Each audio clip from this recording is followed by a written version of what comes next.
Non, c'est-à-dire pour l'environnement de soi-même, au sens des avantages qu'on a pour habiter, la qualité de l'air, qualité de la lumière, lumière naturelle, etc., etc. Environnement au sens thermique, bien entendu, consommation des énergies, consommation et utilisation des énergies fossiles, épuisement des énergies fossiles, et environnement au sens plus large, qui sont qu'est-ce que dans le matériau que j'utilise, dans la façon que j'ai de construire, dans la façon que j'ai de me déplacer, si j'habite ici, si je travaille là, etc. Qu'est-ce qui fait par rapport à la biodiversité, effectivement, est-ce que je suis dans le bon sens ou est-ce que je contribue à augmenter ce qu'on appelle l'empreinte écologique, hein. L'idée, c'est de travailler toujours dans cette idée de réduire cette empreinte écologique de façon à dire la planète qu'on laissera, hein, c'est la formule que tout le monde connaît, mais la planète que nous laisserons à nos enfants doit pouvoir disposer de l'ensemble des ressources dont nous disposons aujourd'hui. Et on parlait de dette, c'est une forme de dette territoriale, c'est une forme de dette de dette spatiale, en disant quelle est la dette que nous empruntons aujourd'hui à la société de demain si on n'a plus la place de se poser la question de savoir où on va habiter. Aujourd'hui, une mairie, une collectivité, un territoire, une région peut se poser encore un certain nombre de questions. Dans beaucoup de communes, aujourd'hui, on ne peut plus se poser la question parce que on n'a plus la possibilité de dire est-ce que je peux construire là ou est-ce que je dois me développer ici. À l'avenir, il faut pouvoir encore se poser ce type de questions. Et en particulier, pour prendre cette échelle de l'urbanisme un peu plus large, une des questions qui est vraiment cruciale, on parlait de la réutilisation, de la transformation des bâtiments existants en matière de développement urbain. L'enjeu numéro un, c'est aujourd'hui, c'est de construire là où c'est déjà construit. C'est-à-dire que un terrain, et dans ce sens-là, la mutation des terrains, la revente des terrains le plus rapidement possible, avec la prise en charge des surcoûts liés à des constructions sur des terrains qui étaient déjà construits, la démolition, etc. Le fait de pouvoir construire à l'endroit où on avait déjà quelque chose mais qui est aujourd'hui obsolète, soit parce que c'est plus au bon endroit, soit parce que l'activité ne s'y présente plus, là on aura vraiment gagné beaucoup de terrain par rapport à la dette que nous ne prenons pas sur nos enfants. Monsieur Verax, est-ce que vous voulez répondre aux objectifs? On avait cette vision. On en a changé. On en a changé un peu parce qu'on a fait des calculs et Dieu sait si on est... Alors, je suis très attaché, nous sommes attachés à la préservation du patrimoine qui existe, et moi je suis pas pour tout démolir, je sais pas qui disait ça, mais le problème c'est que refaire la ville sur la ville, selon l'expression hyper consacrée, c'est un peu court, c'est un peu juste. Il va quand même falloir faire rentrer quelques millions d'immigrés un jour ou l'autre, on a des ménages qui se mettent de plus en plus, etc., de la cohabitation. Il faut créer du logement, et ce logement-là en ville, à la place des anciens bâtiments, oui, un peu, 20%, 30%, 40% des besoins, mais ça fait court.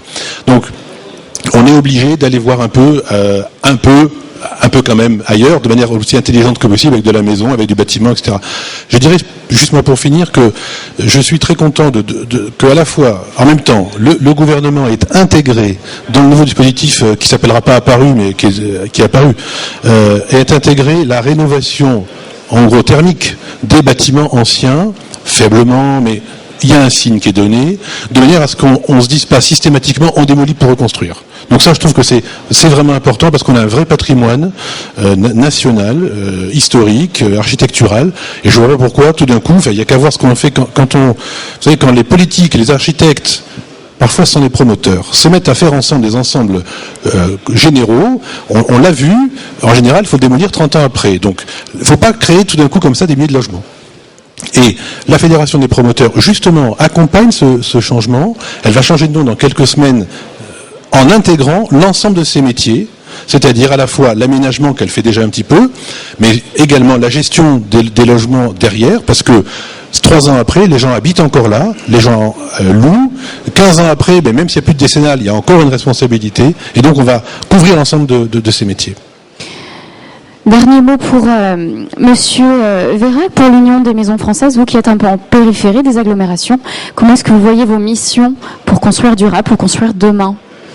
Nos missions pour construire durable, c'est déjà d'avoir des convictions sur ce qu'est être éco-citoyen et sur ce qu'on doit faire, puisque quand on construit une maison, c'est comme quand on construit un immeuble, on le construit pas pour 2 ans ou 3 ans, c'est une maison, c'est durable, donc ça dure 50 ans, 100 ans.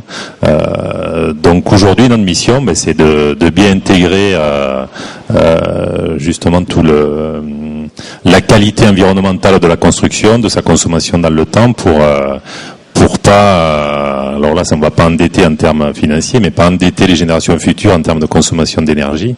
Donc nous, notre rôle, c'est d'avoir un savoir-faire là-dessus, de faire passer ces convictions auprès de nos clients, parce qu'aujourd'hui il y a des clients qui sont très convaincus, il y a des clients qui sont moins convaincus. Voilà, donc c'est d'amener un savoir-faire et de construire durable. Oui. Construire durable. Monsieur Tepaz, quels seront les enjeux de l'Intec demain? Quelles seront vos missions? Je dirais que pour construire durable, il faut que, comme le disait le président, il faut que l'équipe de maîtrise d'œuvre pluridisciplinaire, puisque chacun aujourd'hui a des spécificités bien particulières, reste forte. Je pense que pour la maîtrise d'œuvre, le BBC aujourd'hui c'est acté complètement, puisqu'en 2012, de toute façon, ce sera à la norme. Le grand pas en avant, je dirais, c'est que on faisait du BBC dans notre bureau par le calcul. Et demain, par contre, on fera un BBC contrôlé sur le chantier in situ. Et ça, je pense que c'est la grande qualité que de contrôler sur place, enfin, ce que tout le monde a essayé de calculer sur la table. Et puis la deuxième chose, c'est que le gros enjeu, le président l'a dit tout à l'heure, c'est quand même l'existant. On ne pourra pas tout démolir, parce que pour démolir, il faut déplacer. Donc, comment allons nous réhabiliter ça? Donc c'est aussi ça passe par une maîtrise d'œuvre qui est forte, qui amène des solutions pour conserver le patrimoine, et puis quand bien même on ne sera pas hyper performant par rapport au neuf, mais qu'on divisera par 3 les consommations, je pense que tout le monde aura gagné. Je vais laisser le mot de la fin au président de l'Ordre des architectes Rhône-Alpes. Alors, déjà, l'émission des architectes pour demain, ces nouveaux architectes qui construiront notre monde avec des constructions durables. Et une chose qu'on n'a pas encore évoquée, est-ce que vous avez des chiffres en tête? Là, on arrive à 2012 à avoir déjà des choses, des normes, des règles qui ont été mises en place. Est-ce qu'il faudra attendre 2050, 2020, 2030, 2100 pour avoir le monde qu'on espère avoir aujourd'hui?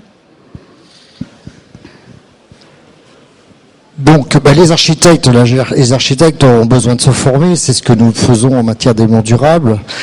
C'est vrai que qualité des matériaux, c'est pas si simple que ça. Le coût des matériaux, le coût de la déconstruction, ça, c'est vrai qu'il faut qu'on l'intègre nous déjà en conception. C'est ce dont nous parlions tout à l'heure, c'est d'intégrer toutes ces données au moment de la conception. Donc là, il y a besoin de formation, on va dire technique. Et puis surtout, je crois que pour que ça soit vraiment durable, il va falloir que les clients, en fait, l'homme, les utilisateurs, soient extrêmement exigeants. Et qu'on partage notre culture, la culture de l'architecture. C'est-à-dire qu'ils aient envie d'architecture, qu'ils aient envie dans des espaces de qualité, qu'ils aient envie de vivre bien dans leur logement et avec les autres. Je crois que ça sera durable que dans ces conditions-là. C'est-à-dire que techniquement, on saura tout faire. Je veux dire, c'est pas facile. On a l'accessibilité handicapée. Franchement, c'est pas facile. C'est vraiment compliqué. On y est arrivé. En matière d'énergie, ce qui est plus difficile, c'est ce que vient de dire monsieur, excusez-moi, c'est ce que vous venez de dire, c'est que on va faire des contrôles. C'est-à-dire qu'à partir du moment où on fera des contrôles, on aura les partenaires, on va tous se mettre autour de la table parce que les contrôles seront négatifs dans un premier temps ou pas très positifs, on le sait. Donc il va falloir qu'on se mette tous autour d'une table et ça va être très bénéfique, c'est-à-dire les fabricants, les ingénieurs et les entreprises. Donc ça sera de l'autre côté, ça sera extrêmement bénéfique.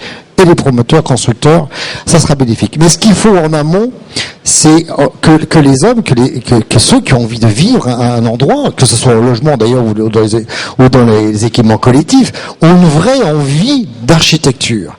Alors nous, c'est une orientation que nous prenons à l'ordre. Ces deux orientations principales, c'est la formation ensemble d'ailleurs, puisque nous avons une formation qui a été environnementale du bâtiment, avec les ingénieurs, nous les intégrons dans et les économistes dans nos équipes, pour pouvoir travailler ensemble. Ça, on va travailler ensemble. Travailler avec les promoteurs, il faut qu'on le fasse. D'ailleurs, on a quelques maîtres d'ouvrage, mais pas assez de promoteurs. Et après, c'est comment comprendre l'architecture, comment se comprendre. Alors ça sera avec les politiques, mais ça sera surtout avec les utilisateurs. Comment dialoguer ensemble, comment la gouvernance, quoi. C'est ce fameux mot, la gouvernance, que on n'arrive pas à mettre en place. Très bien. Merci messieurs d'avoir joué le jeu ce matin, d'être venus, d'avoir pris le temps de discuter, de dialoguer autour de ce thème. Et puis ça sera à refaire bien évidemment parce que vous allez encore évoluer, travailler ensemble, on a besoin de vous. Et ce qu'il faut retenir aujourd'hui, c'est quand on veut, on peut. Et l'envie, changer sa philosophie et puis voilà, devenir éco-citoyen. Merci beaucoup. Merci à vous. Passez encore une bonne journée. Il y a encore des mini-conférences à venir cet après-midi, des remises des trophées. Donc profitez encore de ce salon qui vous est proposé pour décider les constructions pour demain. Merci beaucoup.